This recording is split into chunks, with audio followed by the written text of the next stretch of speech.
Menga qara, uyga mehmon kelganda oldiga chiqib o'tirsang bo'lmaydimi? Har 3 kunda keladigan odam mehmon emas. Oilamiz a'zosi oyi. Shu amminam bizadan umid qilib yordam so'rab kelibdi. Pulimiz bo'lsa bor. Yordam qilsang nima qilibdi? Qarindosh, jigarimiz-ku axir.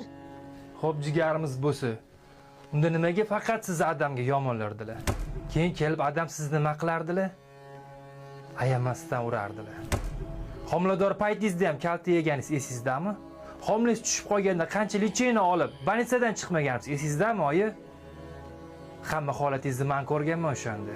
Siz ular uchun oddiy kelin bo'lishingiz mumkin. Lekin men uchun bir olamsiz. Meni onamsiz. Nech pul so'rab kelibdilar? $300. Nimaga kerak bo'lib qopti? Qizi больницada ekan. Eri urib homilasini tushirib qo'yibdi. Buni oyi qaytar dunyo deyishadi. Jigarliga mehrli bo'lish kerak bolam. Men qarindoshlarimdan siylay rahim uzmoqchi emasman. Bu so'ragan pullari bo'lganda qaytararlar. Qaytarmasalar ham roziman.